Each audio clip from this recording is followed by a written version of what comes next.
क्षमा कीजिए, हम प्रभु की लोथ के पीछे पीछे आ रहे थे। आप सभी आ सकते हैं, मगर चलें, विश्राम दिन शुरू होने वाला है।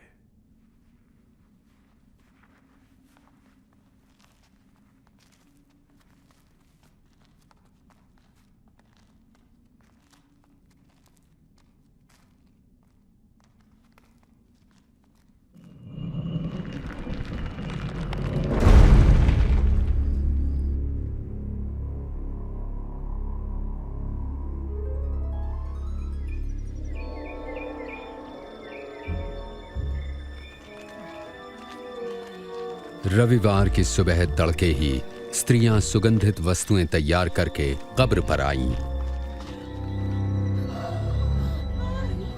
उन्होंने कब्र से पत्थर को लुढ़का हुआ पाया और जब वे अंदर गईं तो प्रभु यीशु की लोथ वहां नहीं थी।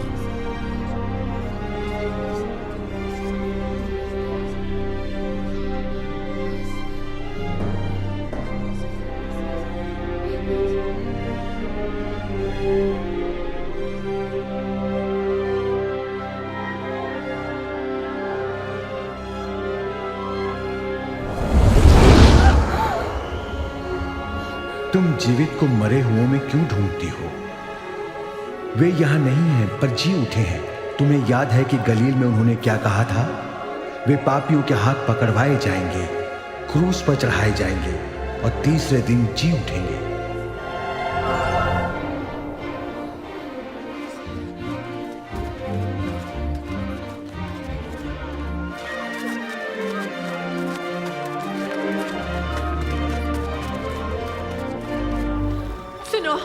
कब्र का पत्थर लुढ़का हुआ था। हम अंदर गए पर हमारे प्रभु का शव वहां नहीं है। क्या प्रभु का शव नहीं है? और दो मनुष्य हमें दिखे, स्वर्गदूत चमकते सूर्य समान, और हमसे ये कहा, तुम जीवित को मृतकों में क्यों ढूंढती हो? ये सच है। विश्वास कीजिए, विश्वास कीजिए। हमने उनको देखा, आप भी जाकर देखें। कब्र खाली है, प्रभु वहां नहीं है। पतरस, आप हमारा विश्वास करें।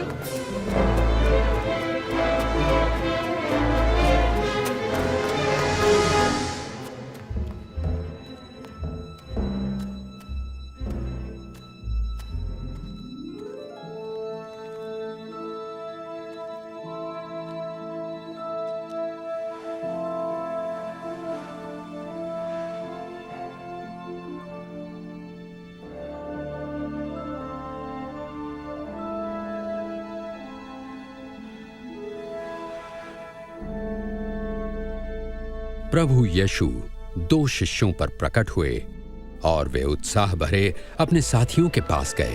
प्रभु सच में जी उठे हैं, वे पतरस को दिखाई दिए।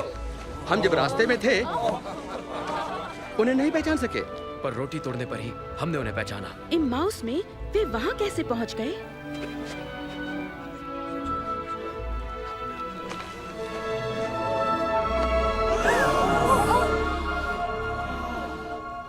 तुम्हें शांति मिले।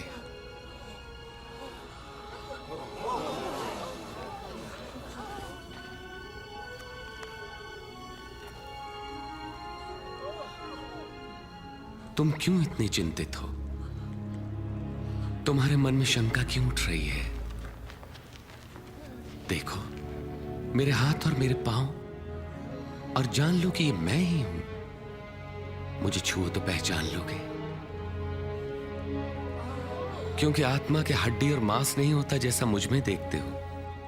मैं यही बातें तो करता था जब तुम्हारे साथ था, कि मेरे विषय में मूसा की व्यवस्था, भविष्यवक्ता के लेखों और भजन संहिता में लिखा सब पूरा होना था। यही तो लिखा है कि मसीह को दुख उठाना और तीसरे दिन मृतकों में से जी उठना है। उनके नाम से पश्चाताप और पाप क्षमा का संदेश यरूशलेम से लेकर सारे संसार में प्रचारित किया जाएगा। तुम इन सब बातों के साक्षी हो, और मैं स्वयं अपने पिता का वचन तुम्हारे लिए पूरा करूंगा। स्वर्ग से सामर्थ्य पाने तक यरूशलेम में ही प्रतीक्षा करते रहना।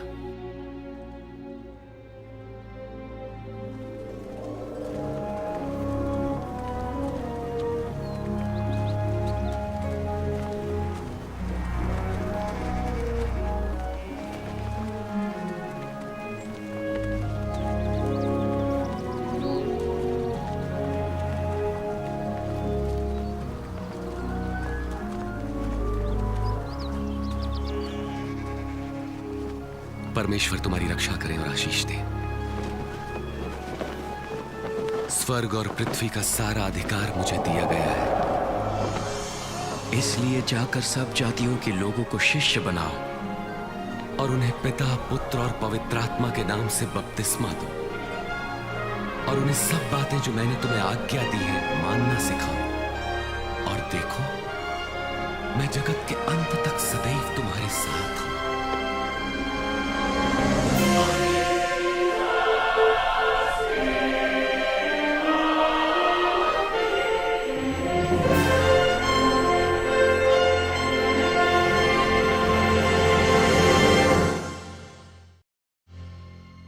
हजारों साल पहले पवित्र शास्त्र में भविष्यवक्ताओं ने लिखा कि परमेश्वर पापियों को बचाने और अपने साथ मेल मिलाप करने के लिए मसीह को भेजेंगे। यीशु का जीवन स्पष्ट रीति से ये बताता है कि वो वही उद्धारकर्ता हैं जिन्हें भेजने के लिए परमेश्वर ने वचन दिया। भविष्यवक्ता यशायाह ने कहा कि एक कुंवारी गर्भवती होंगी और एक पुत्र को उत्पन्न करेंगी, और ऐसा ही हुआ भी। परमेश्वर के सामर्थ्य से मरियम, जो एक कुंवारी थी, गर्भवती हुई और उन्होंने यीशु को जन्म दिया। जैसा शास्त्र वचन में लिखा है, उनका अद्भुत रीति से जन्म लेना परमेश्वर की ओर से ये चिन्ह है कि वो बालक जो जन्मा है मसीह है, जिसे परमेश्वर अपना पुत्र कहते हैं। जब लोगों ने यीशु को देखा तो उन्होंने उनमें परमेश्वर के चरित्र और सामर्थ्य को देखा। उन्होंने लोगों को चंगाई दी और उनके पापों को क्षमा किया। उन्होंने लोगों से वादा किया कि उन्हें अनंत राज्य में स्थान मिलेगा। यीशु ने अपना जीवन बलिदान किया और सब मनुष्यों का दंड स्वयं सहा। उन्होंने मृतकों में से जी उठने के द्वारा ये प्रकट किया कि उनकी सामर्थ्य मृत्यु की सामर्थ्य से कहीं ज्यादा है। यीशु जो मसीह हैं, उन्होंने कहा कि मेरे पास अपने प्राण देने की भी सामर्थ्य है और साथ ही उसे वापस लेने की भी। उनका जीवन बिल्कुल ऐसा था जैसा भविष्यवक्ताओं ने मसीह के विषय में लिखा था। इस बात का पक्का प्रमाण कि परमेश्वर का वचन पूर्णतः पवित्र, सत्य और कभी न बदलने वाला है। यीशु ही परमेश्वर का वचन है। परमेश्वर यीशु के द्वारा अपने आप को लोगों पर प्रकट करते हैं। यीशु हमें परिपूर्ण जीवन देने आए।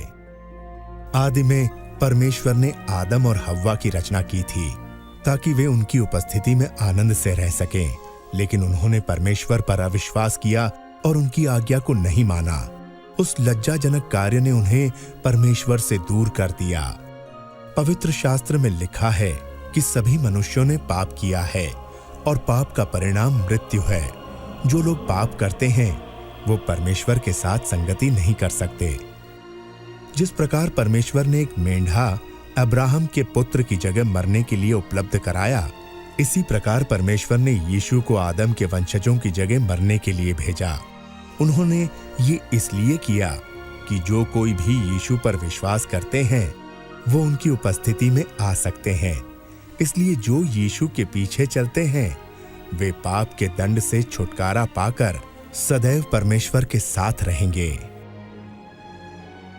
जब यीशु मुर्दों में से जी उठे तो उन्होंने अपने चेलों से कहा, हर राष्ट्र में मेरे नाम से लोगों में ये प्रचार किया जाएगा कि परमेश्वर उनके अपराध क्षमा करते हैं जो अपने पापों को छोड़कर उनकी ओर फिरेंगे। यीशु ने यह भी कहा कि परमेश्वर पवित्र आत्मा को भेजेंगे कि वे उनके चेलों के साथ रहें और उन्हें सामर्थ्य दें कि वे परमेश्वर के मार्ग पर चल सकें। जब एक पापिन स्त्री ने अपने पापों से मन फिराया और यीशु के पीछे चलना शुरू किया, तब यीशु ने उससे कहा, तेरे पाप क्षमा हुए, तेरे विश्वास ने तुझे बचा लिया। यीशु ने कहा, जब लोग पूर्ण सच्चाई से परमेश्वर से प्रेम करते हैं तो उसका प्रमाण है कि परमेश्वर ने उनके अपराध क्षमा किए। जो यीशु के शिष्य बनने का निर्णय लेते हैं वे यीशु के साथ अपने संबंध की शुरुआत इन शब्दों के इस्तेमाल से कर सकते हैं। पिता परमेश्वर, आप धर्मी हैं। मैं धन्यवाद करता हूं कि आप मुझसे प्रेम करते हैं। मुझे इस बात का पछतावा है कि मैंने आपकी आज्ञाओं को नहीं माना और आपके विरुद्ध पाप किया। मैं धन्यवाद देता हूं कि आपने यीशु को मेरी जगह क्रूस पर मरने के लिए भेजा और वो तीसरे दिन जी उठे। मैं धन्यवाद देता हूं कि उन्होंने मेरे पापों का दंड सहा। मैं आपके मार्ग पर चलना चाहता हूं और यीशु को अपने उद्धारकर्ता और प्रभु के रूप में ग्रहण करना चाहता हूं। मैं धन्यवाद देता हूँ कि आपने मेरे पापों को क्षमा किया और हमेशा के लिए अपने साथ अपने राज्य में रहने के लिए द्वार खोल दिए। मैं विनती करता हूँ कि अपना पवित्र आत्मा मुझे दें ताकि वो मेरे साथ रहे और मुझे आपका मार्ग दिखाए। वो मुझे सामर्थ्य दे ताकि मैं अपने पूरे मन से आपसे प्रेम रख सकूं, ताकि मैं ऐसा जीवन जीऊं जो आपको पसंद हो और इस दुनिया में हर जगह लोग आपकी स्तुति करें। आमीन। यीशु ने अपने शिष्यों के बारे में कहा, मेरी भेड़ें मेरा शब्द सुनती हैं और मैं उन्हें जानता हूं और वो मेरे पीछे चलती हैं। यीशु के शिष्य आपस में मिलते हैं, वो हर रोज उनसे बातें करते हैं, उनके वचन को पढ़ते हैं, वो हमेशा उनकी शिक्षाओं को मानते हैं, अनुसरण करते हैं। यीशु उनके मार्गदर्शक हैं और परमेश्वर का आत्मा जो उनके हृदय में रहता है उन्हें सामर्थ्य प्रदान करता है। हमेशा उसे याद रखें जो यीशु ने उनके स्वर्ग पर उठाए जाते समय कहा, परमेश्वर ने मुझे समस्त स्वर्ग और पृथ्वी का अधिकार दिया है। विश्वास रखें कि मैं हमेशा तुम्हारे साथ इस जगत के अंत तक हूँ।